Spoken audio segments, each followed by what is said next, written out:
Então, recapitulando aí, Francisco para, né, o Francisco e o grupo para debaixo de uma árvore, né? E começa toda uma sintonia, né? E os pequenos seres começam a ter uma intimidade com o Francisco e subia na barba dele, no cabelo dele, ficava brincando, fazendo peripécias, né? Que ele fala, peripécias circenses com ele, tudo. E ele começa a sentir toda a magia, todo o encanto divino, né? Com a natureza. E ele faz essa oração, que a Sânia vai começar aqui com a gente. Vendo a obra, vejo Deus. Sentindo Deus, sou amor. A oração está toda aí já, né? Vendo a obra, vejo Deus. Sentindo Deus, sou o amor. Oh, quantas coisas se escondem de mim, de vós, de todos, filhas do Criador. Sinto-me nada ante a grandeza do universo. Sinto-me verme pelas belezas que desconhece o meu coração. Deus tem filhos no mar, nas estrelas, no ar. Deus tem filhos nas árvores e na terra. Deus tem filhos até nas guerras. Que beleza a função da natureza. Vejo a luz surgir no escuro, vejo a vida perfeita nos monturos, vejo o céu nas águas do mar, vejo e sinto o amor no amar. Quando descanso, a natureza trabalha. Quando durmo, a natureza trabalha. Quando trabalho, a natureza trabalha. Quem eu sou? Nada diante dessa batalha. Deus é Deus dos justos. Deus é Deus dos párias. Deus é Deus dos que viajam. Deus é Deus dos que ficam em casa. Deus é Deus das sombras. Deus é Deus da luz. Deus é Deus das trevas. Deus é Deus de Jesus. Quando estou cansado, Deus está ocupado. Quando estou reclamando, Deus está obrando. Quando blasfemo, Deus está entendendo. Quando tenho ódio, Deus está amando. Quando estou triste, Deus está sorrindo. Deus é sabedoria, e eu estou sonhando. Que beleza a natureza! Que beleza a profundeza da existência e do existir. Eu não compreendo, mas luto para me corrigir. Porém, em frações do tempo, logo quero ajudar e Deus repartir. Quero colher, quero usurar. E Deus passa por mim a semear. Luto de novo, mas ainda não sei lutar. Penso na disciplina, mas não me deixo disciplinar. Avanço, caio, torno a avançar. E Deus me ouve, passa novamente por mim. Olha para meus olhos, sente meu coração e fala baixinho em meu ouvido. Vem, vou te ensinar a amar. Deus se retira. Sinto sua ausência. Peço clemência. Mesmo assim, Deus não se esquece de mim. Manda um anjo em encalço, num carro fulgurante de luz. E de braços abertos, caio por terra. Pensei que era Cristo de Deus, que era Jesus. E o cortejo dos céus entra em mim, em cântico de louvor. Abre o meu coração, deixando dentro dele um tesouro de luz. O tesouro da dor. Nossa, que coisa linda. Lindíssimo, é para a gente ler todo dia. E refletir, né? Tem todo um ensinamento aí. Todo um ensinamento. Às vezes a gente eterniza a dor, os momentos felizes, a gente fala que o mundo podia acabar aqui agora, os momentos felizes, né? A gente não eterniza os momentos felizes, a gente eterniza os momentos tristes e a dor. E a gente não aprende com a dor. É uma grande mestra. Olha, um cortejo de anjos entra no coração de Francisco. Um cortejo de anjos, de luz, entra no coração de Francisco e vai ensinar a ele que a dor é um aprendizado. A gente aprende mais quando a gente erra, a gente faz reflexão. Onde eu errei? Né? Que dor é essa? É ela que ensina. Às vezes, numa vitória, a gente não aprende tanto. E na dor, a gente... Deus nos ensina através da dor. Nos torna melhores através da dor. Nos torna mais humildes através da dor. E eu vou confessar uma coisa aqui. Você me falou nessa... É linda, né? Devia ler todo dia, né? Eu copiei essa oração para sempre iniciar os meus trabalhos individuais com ela. Vou confessar que eu fiz isso. Pois eu gosto dessa oração, mas as orações da Ismália, para mim, são muitas orações belas, né? Que vem do mundo espiritual é rico, né? Desculpa, pode continuar. Pode falar. A da Ismália dessa terça-feira, nossa. Pois é. Impressionante de linda. Uma coisa de elevação mesmo. Pode falar, Djair. Eu queria falar para o Silvio que eu também copiei, sabia? Foi seguindo. E outra coisa que eu achei interessante foi que ele falou que quando começou hoje, para a gente olhar o coração do seu próximo. E eu passei, depois que tive acesso a essa prece, eu adotei como mantra a primeira frase que ele bota ali: vejo a obra, vejo Deus, sentindo Deus, sou o amor. Entendeu? E eu passei muito tempo assim, meditando, irradiando, mentalizando isso, para tentar, como a gente falou há pouco aí, absorver isso e ser assim, entendeu? Mas é tão difícil ser assim, mas a gente vai tentando, né? É só isso. Vocês já fizeram, assim, uma época, eu fazia meditação aqui no jardim e vinham as formigas. E a formiga vinha, picava o meu pé, e era aquela confusão, né? Aí eu comecei a conversar com as formigas, a conversar com os insetos. Eu disse, olha, eu tenho todo o direito de estar aqui com vocês. Aí comecei, minha mãe sempre falava assim, porque a gente mora no local de mato, né? E que a gente tinha que se harmonizar com os animais. Alguns eu me harmonizo, outros não. E aí, de repente, com os insetos, era tão interessante esse período que eu consegui. E aí as formigas começavam a passar por mim, pelos meus pés e tudo, mas elas não me picavam mais. E aí a gente tinha uma harmonia, a gente conseguia estar ali no mesmo lugar, sem elas me picarem e sem eu, né, bater ou querer tirar elas de mim.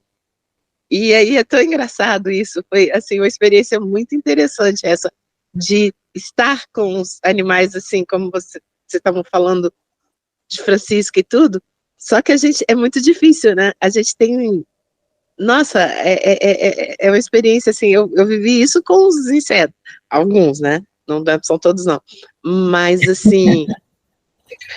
Não, eu já assim, ó, já um escorpião andou na minha perna, e aí todo mundo quase morreu, e eu, assim, o escorpião estava na minha perna, e eu sentindo o escorpião, aí eu falei, gente, que coisa engraçada, esse bicho andando na minha perna, eu não vi o que era, né? Aí fui lá, bati a mão assim, como quem diz assim, sai daqui, né? Aí quando eu vi, tava no chão, o escorpião no chão, aí isso no trabalho, aí o pessoal todo começou a berrar, eu, calma, gente, é só um escorpião. Mas eu tenho medo do escorpião. Mas assim, quando a gente consegue, né, de alguma forma entrar nessa mesma energia deles, a gente consegue viver em paz. O problema é que todo mundo fica assim, o bicho pousa na gente, a gente já fica batendo, a gente já fica desesperado, esse bicho tá na frente, e aí não tem como harmonizar mesmo, né? Olha que bonita essa coisa, né? A gente aparentemente acha que tem uma dificuldade enorme, né, em harmonizar com esses seres, né, os insetos, né? Principalmente com mosquito, né? Já viu? Eu nunca vi ninguém, mosquitinho lindo, meu irmãozinho, voa ali do ladinho. Mas quando a gente se dispõe a isso, né? Como é simples, né? Como a coisa funciona. Se você se dispor a isso, a coisa funciona. E tudo se harmoniza. Porque, normalmente o nosso contador de história é o Rômulo, mas essa história da formiga me lembrou uma do Chico. Ele estava numa casa com um enorme formigueiro e tinha muita formiga, né, e dava problema, eles iam acabar com o formigueiro. E ele passou a noite conversando com as formigas para que não precisassem usar os venenos e matassem o formigueiro. E de manhã, parece que quando todo mundo acordou, não tinha mais uma formiga no terreno. Elas tinham se mudado. Então, se a gente se predispor, o melhor sempre acontece. E hoje em dia, esse pessoal que trabalha com essa agricultura alternativa e tudo, eles estão trabalhando sobre, assim, não só conversando, né? Eles têm uns métodos lá, que eu não sei qual que é, de afastar os formigueiros, não de eliminá-los, mas de afastar dos lugares e tudo. Eu já li alguma coisa assim, mas eu não prestei muita atenção, não. Mas existe essa possibilidade. Agora, o mais difícil, gente, ainda é a gente conviver com o ser humano, eu acho. Assim, essa habilidade de harmonizar-se com o ser humano é mais difícil, viu? Eu acho que o problema está em nós acharmos que nós somos os racionais, né?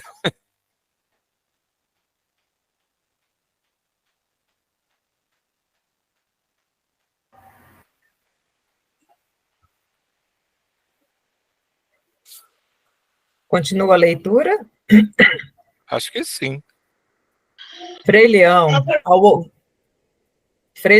ao ouvir o cântico do poverello, apresentou-se a copiar, mas foi tarde. Perdeu quase tudo do que ouvira de Francisco em êxtase. Alguns dos companheiros do filho de Assis tinham saído à procura de água e trouxeram o líquido sagrado, impregnado pelo magnetismo da natureza, que parece respondia aos filhos da caridade no louvor de Francisco, na exaltação das leis de Deus. Passava por ali um senhor, a que a população de Áquila apelidara de o doido de Áquila. Aquele homem robusto, de físico privilegiado, que andava sem parar e que sofria de uma inquietação incomparável.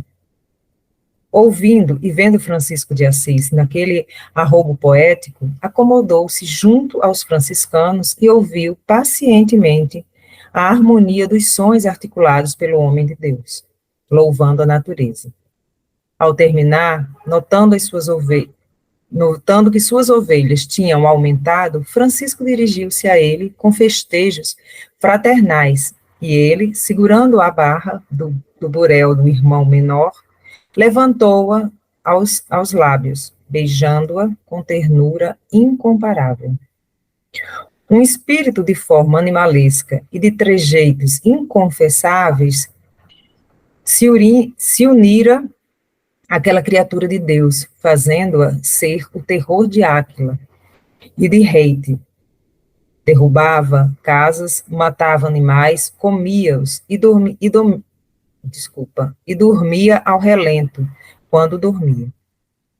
Liberto da possessão, voltava a ser Simeão, o curtidor de Riete. Logo se lembrou da família, e falou nos filhos, e chorou de saudade. Francisco pôs a mão em sua cabeça, antes torturada pelo companheiro invisível que as trevas acolheram, e falou com ternura e piedade. Chora, meu filho, que as lágrimas têm o condão de estabelecer a paz. Vamos pensar em Deus e conhecer Cristo, porque os anjos não nos abandonam. Vamos nos lembrar da nossa Mãe Maria Santíssima, que ela nunca se esquece dos sofredores, dentre os quais eu devo ser o mais necessitado.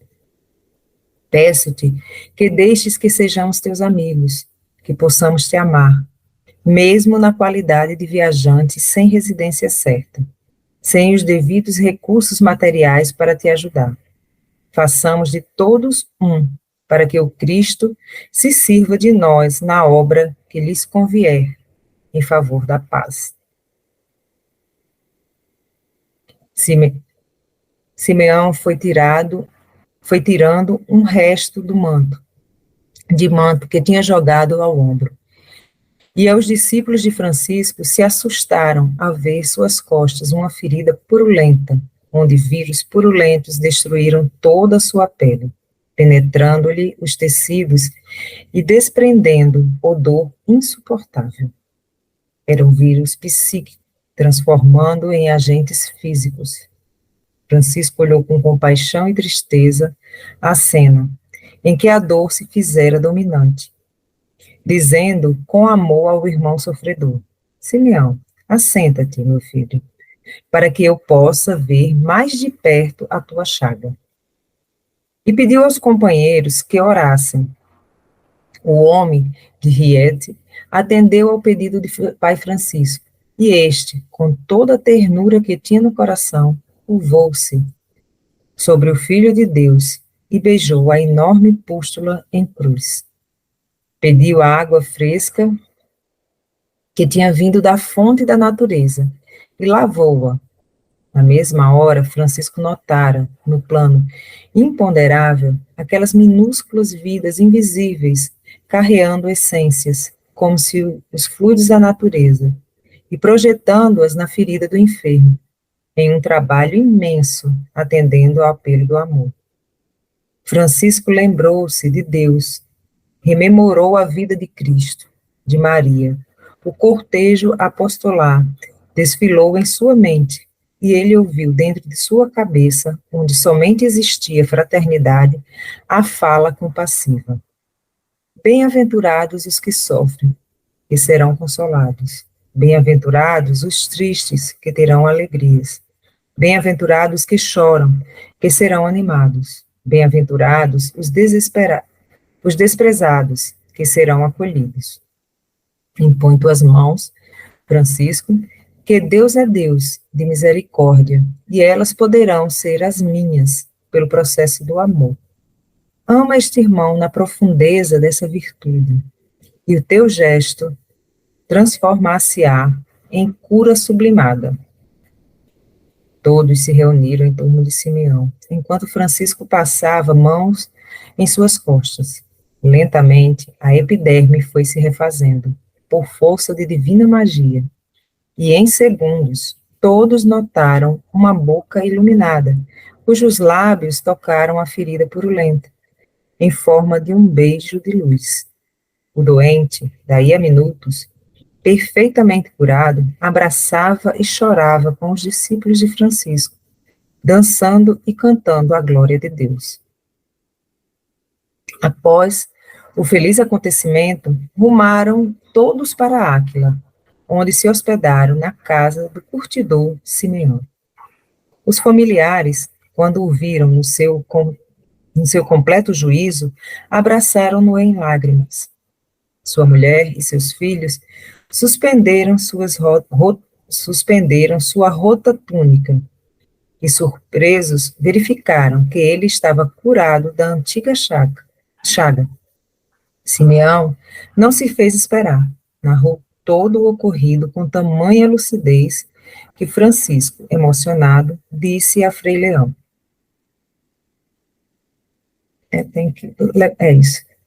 Escreve, por caridade, o que for de dizer na presença de todos. Deus é Deus de amor, que transforma a semente em árvore, em fruto que alimenta a vida, por vezes o luto.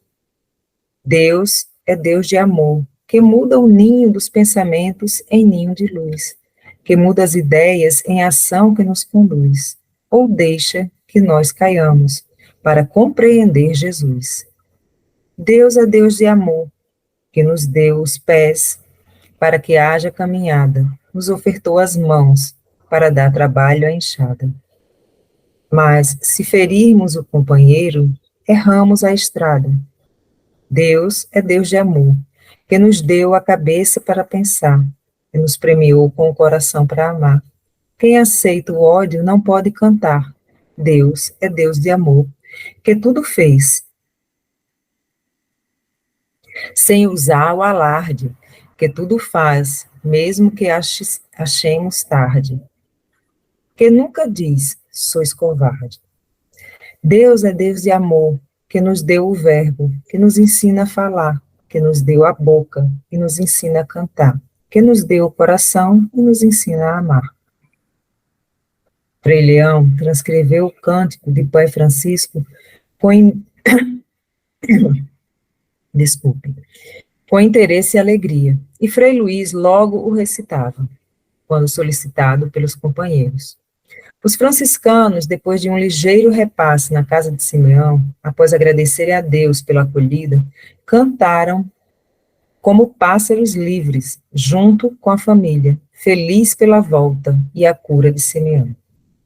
Francisco, impulsionado pela gratidão a nosso Senhor Jesus Cristo, enfiou a mão por dentro do burel, com alegria, e tirou um precioso tesouro, o Evangelho de Jesus, cujo texto foi copiado por Frei Pedro de Catânia. Abriu o pergaminho de luz e no capítulo 9, versículo de 1 a 27, da primeira epístola de Paulo aos Coríntios, leu em tom de voz saudável. Não sou eu o apóstolo? Não sou livre? Não vi a Jesus Cristo, Senhor nosso? Não sois vossa minha obra no Senhor? Não sou o apóstolo para outros, ao menos sou para vós, porque vós sois o selo do meu apostolado no Senhor. Esta é a minha defesa com que os que me condenam. Não temos nós direito de comer ou de beber? Não temos o direito de levar conosco uma esposa crente, como também os demais apóstolos e os irmãos do Senhor e Cefas? Ou só eu e Barnabé, que temos direito de deixar de trabalhar? Quem jamais milita sua própria custa? Quem planta a vinha e não come do seu fruto?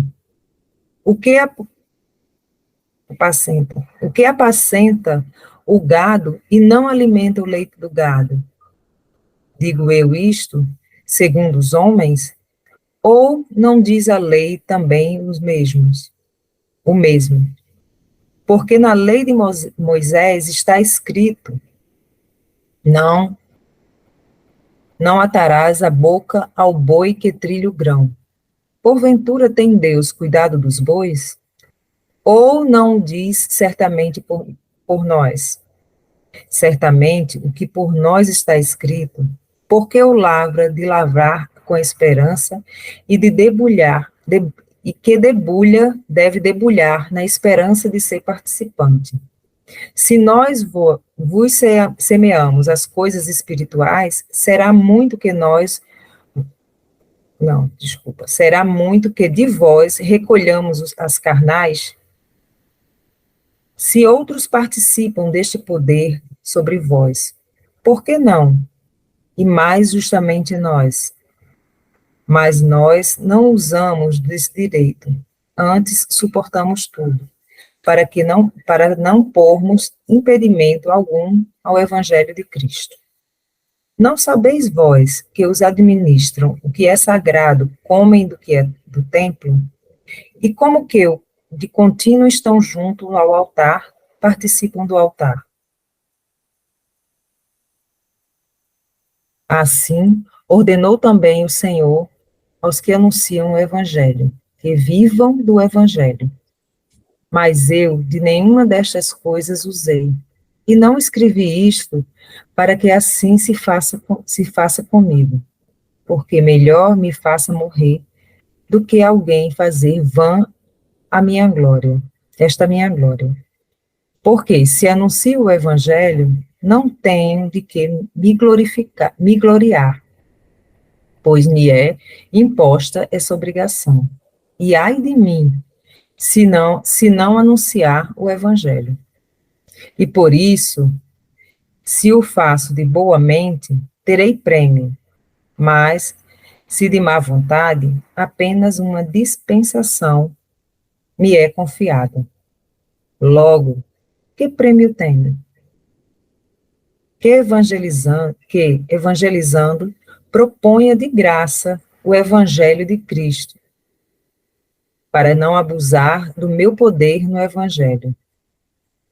Porque sendo livre, como todos, fiz-me servo de todos, para ganhar ainda mais.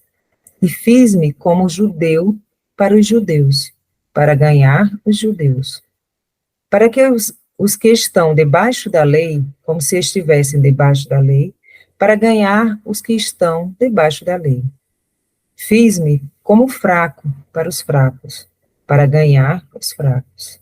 Fiz-me tudo para todos, para por todos os meios chegar a salvar alguns. E eu faço isso por causa do Evangelho, para ser também participante dele. Não sabeis vós que os que correm no estádio, todos, na verdade, correm, mas só um leva o prêmio? Correi de tal maneira que o alcanceis. Todos aqueles que lutam de tudo que se abstém, eles fazem para alcançar uma coroa corruptível. Nós, porém, uma incorruptível. Pois eu assim corro, não como coisa incerta. Assim, combato, não como batendo no ar. Antes, subjugo o meu corpo e reduzo a servidão para que, pregando aos outros, eu mesmo não venha, de alguma maneira, a ficar reprovado. Bem interessante essa parte, né? Porque fala um pouco do que eu acho que Dídio estava conversando, acho que só estava ele e Rômulo, e eu escutei por alto, né, falando dessa missão, né, de estar todo dia aqui, de estar tentando repassar alguma coisa de alguma forma, e aí ele vem nesse texto e fala que ele, pegar só uma parte, como o judeu para o judeu, como o fraco para ganhar o fraco, assim, como tudo tem um pertencimento, né? Como tudo tem uma função interessante de estar todo mundo aqui, de todo mundo dar uma opinião, de todo mundo passar uma experiência, de mostrar alguma coisa. É assim, aquela formiguinha mesmo, que vem ali e você conversa, e a gente vai fazendo um papel meio que de formiguinha, né? Cada um da sua forma, e cada um pegando o que o outro tem, o gancho do outro, pegando para si e transformando e irradiando esse, não vou dizer conhecimento, que seria muita soberba, esse amor, né, vamos falar, que é o que a gente tenta fazer aqui, é irradiar amor, é aprender com amor tudo que nos é passado, através das leituras, através dos pontos e contrapontos, e assim, eu achei essa parte bem interessante mesmo. Muito rico. E só antes da gente começar a irradiação, né, pegando o exemplo das formiguinhas que estão presentes desde o início do nosso encontro hoje, na natureza existem formigas minúsculas e formigas gigantes. E às vezes a gente pode achar que a gigante realiza um trabalho maior do que a minúscula. E todas elas têm a mesma importância na natureza. Se uma delas faltar, algo falta e deixa de ser feito.